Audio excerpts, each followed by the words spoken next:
여러분 반갑습니다. 태극기 집회 원조사이자 손상됩니다. 오늘 강북구청 앞에 한 2,000명 모인다고 해서 오늘 가서 사회를 볼까 하다가 다행히 1,000명쯤 돼서 사회가 아닌 연설로 바꿨습니다. 이해하시고요. 지금 여러분이 아시다시피 대한민국은 곳곳이 썩어 빠지고 망해가고 있습니다. 대한민국의 언론이 망했고, 대한민국의 군이 망했고, 대한민국의 경제가 망했고, 대한민국의 공권력이 망했고, 대한민국의 정치가 망했습니다. 맞습니다. 안 망한 것이 없을 정도로 다 망해 자빠진 이 대한민국에 그래도 망하지 않은 것이 하나 있다면 오늘 태극기를 들고 여기 나서신 우리 애국 국민들의 애국심만은 남아있는 겁니다. 맞습니다. 나라가 망하고 자빠졌을 때 경찰이면 뭐하고 군인이면 뭐하겠습니까? 내가 아까 보기에는 송교창이가는 초등학교 중학생이지 중학교 1학년 정도 되는 이 아이가 적어도 대한민국의 현실을 알 수 있다고 그 목소리를 들었을 때 가슴이 벅찼습니다. 이 아이의 엄마 아버지가 분명히 애국자일 것이다. 결국은 애국자 부모 밑에 애국자 자식이라 것이 빨개 밑에 빨개 새끼라고 정교조 밑에 정교조 새끼가 나타나게 돼 있는 겁니다. 나라가 백척간두에 있었을 때는 너나 끝없이 누구나 났어야 되지 않겠습니까? 1592년 임진왜란이 터졌을 때도 저 엉터리 같던 권력자들이 설마 하다가 나라를 일본에 작살내고 말았습니다. 맞습니다. 그런 정신을 못 차리고 1950년 6월 25일 또다시 대한민국의 권력자들은 설마 북한이 나오겠어 모두 휴가를 보낸 그 세력을 틈타서 북한 저 김일성이 저 새끼가 쳐들어 내려왔던 겁니다. 이제 그러고 얼마 되지 않은 이 시간에 또다시 대한민국과 얼빠진 정치인들 권력자들 때문에 대한민국은 또다시 폭풍이 몰아치고 있습니다. 빨개가 집권하든 누가 집권하든 이것이 중요한 것이 아니라 대한민국이 망가져가고 있는 이 현실을 모르고 있는 대한민국의 백성들이 안타깝다는 겁니다. 맞습니다. 미국의 트럼프 대통령이야 민주주의를 지향하는 국가에서는 오늘 대한민국이 망하지 않겠느냐 우리보다는 더 걱정하고 있음에도 불구하고 정교조 교육에 붉게 물든 어린아이들은 설마 대한민국의 전쟁이 나려고 아니야 김정은이가 우리나라 대통령이 됐으면 좋겠어 이런 얼빠진 정신 상태로 살아가는 저 어린아이들에게 어떻게 10년 후 20년 후 대한민국을 맡기겠습니까? 맞습니다. 빨갱이들이 빨갱이라고 하면 제일 열받아 합니다. 그러면 빨갱이를 빨갱이라 부르지 뭐라고 불러야 됩니까? 노랭이라 불러야 됩니까? 아니잖아요. 맞습니다. 우리는 박근혜 대통령의 탄핵이 잘못됐다는 사실을 알고도 정권을 빼앗겨버렸습니다. 왜냐하면 이미 언론이 마저사랑과 여론 조작을 하고 거기에 저 좌파 정치인들이 귀에 탄핵을 하고 거기에 속은 한국당의 62중의 엉터리 국회의원들이 동조를 해서 박근혜 대통령의 그 건재를 뺏은 겁니다. 뺏은 거예요. 어떻게 문재인이 입에서 혁명이라는 말을 함부로 할 수가 있습니까?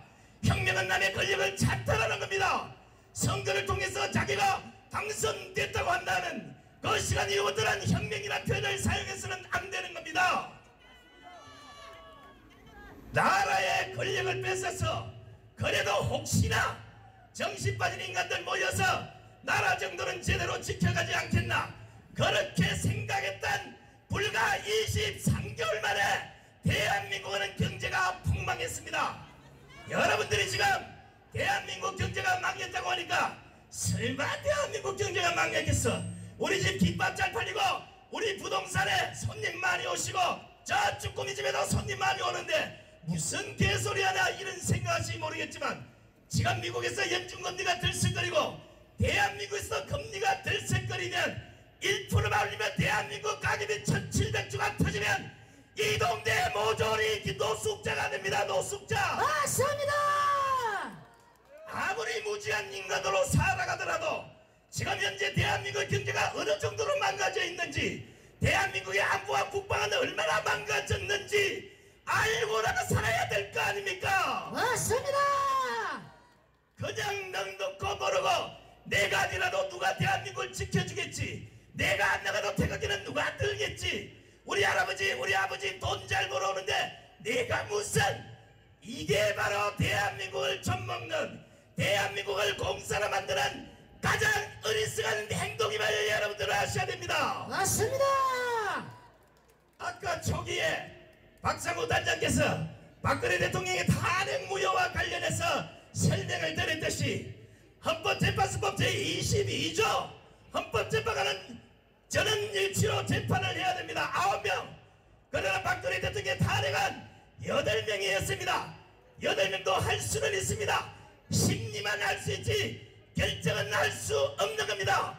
그런데 그 역적 8명이 뻔뻔한 이정미 여자를 앞세워서 박근혜 대통령을 파면한다고 대한민국 국민을 한순간에 병신으로 만들었던 겁니다. 맞습니다.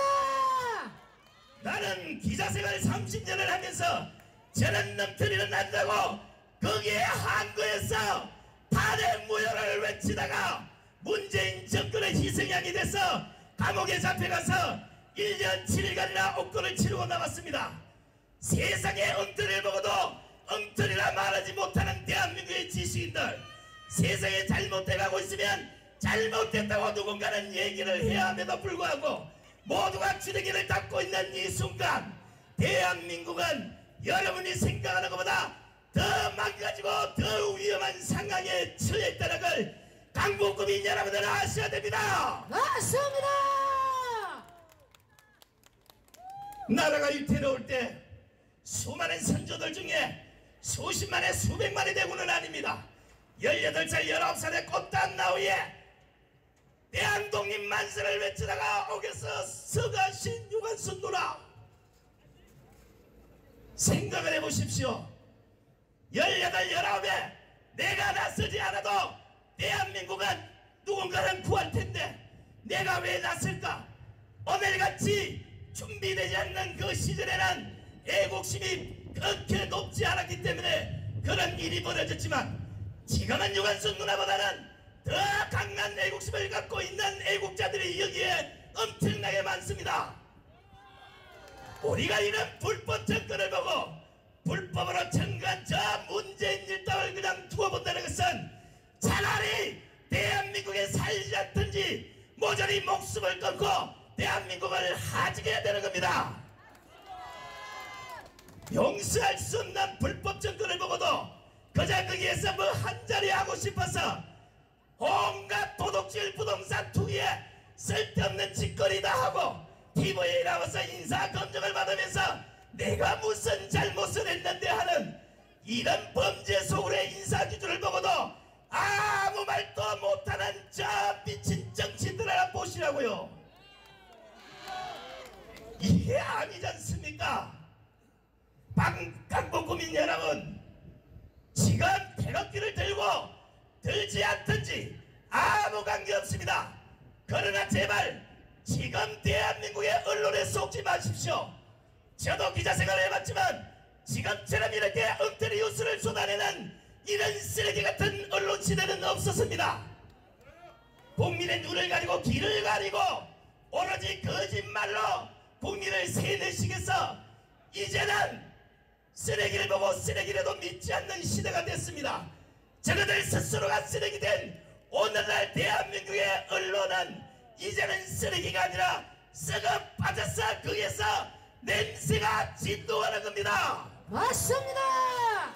그래서 진실을 전하겠다고 이렇게 유튜브 하시는 우리 기자님들이 사진을 찍고 현장을 중계방송하면 이것은 또 무슨 가짜 뉴스라 이렇게 말하여서 법적으로 정리를 해버리려는 공산당과 똑같은 짓거리들을 하고 자빠졌습니다.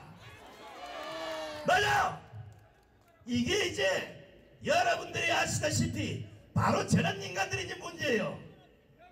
나라가 망할 때 꼭 저런 인간들이 튀어나옵니다. 왜냐하면 지는 아무 짓도 안 하고 자빠져 놀다가 나라가 잘 되면 노숙자 생활을 해도 누가 가서 막걸리 한 병 사주겠지 이래 생각하는 저런 썩어빠진 정신 상태를 만들려고 정교조가 지금까지 어린 나이들에게 그런 교육을 해왔던 겁니다.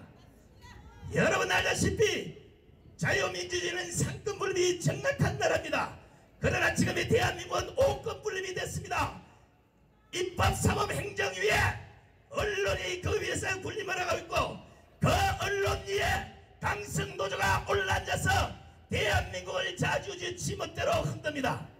이런 집회 현장에서 돌격 몇 번 했다고 감옥에 1년을 보내놓고 떼거리로 몰려가서 국회에 담을 부수고 경찰관 아구통을 날리고 기자들 박살낸 이런 인간들의 경찰에서 다 풀어지는 시대 이게 지금 문재인 정권입니다. 이게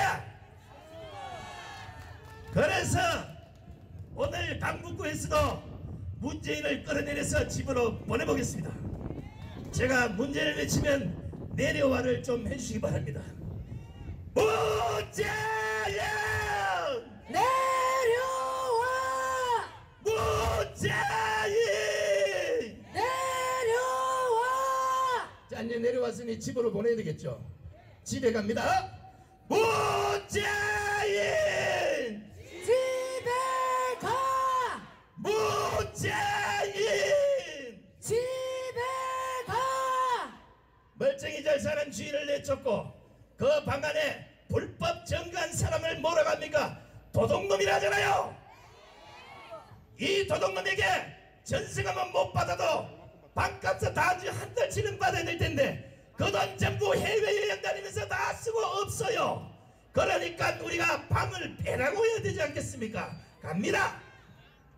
불법 정거 청와대를 차지하고 있는 문재인은 방패! 방패! 빼! 빼! 빼! 빼! 빼! 빼! 빼! 빼! 빼! 아이고 대단히 고맙습니다. 제가 사실은 경제 문제와 관련해서 여기서 한 40분만 더 연설하면 장사 다 때려치고 나옵니다. 왜냐? 현실이에요. 우리가 가장 고민해야 될 문제가 뭐냐 이러면 스펀지에 물이 차듯이 서서히 망가져갈 때 아무도 모릅니다. 그러나 대한민국이 그날 딱 맞은 옷을 서서 오늘 망했다 이러면 적어도 이 강북구에 70%의 상인들은 길바닥에 났어야 됩니다. 제 말이 거짓말인지 두고 생각을 해보십시오. 자영업자들이 못 살겠다. 김빠집 아줌마가 이거 안 되겠다. 미작은 아줌마가 이거 안 되겠다. 소상공인들이 나서 데모 한 번 했다고 그 회장집을 압수수색하고 감방에 잡아 넣겠다니까 쫄았어. 아무도 못 나오는 거 아니겠습니까? 겁이 나면 다른 나라 가심되는 거요. 빨갱이 새끼들은 북한을 좋아하면서 계속 남한에서 부탕질만 하는데 우리가 힘을 모아서 빨갱이들을 모조리 북한으로 보냅시다. 대단히 고맙습니다. 네, 명-MC 명연설 손상배 교수님께 다시 한번 힘찬 박수 주십시오. 네, 감사합니다. 다시 한번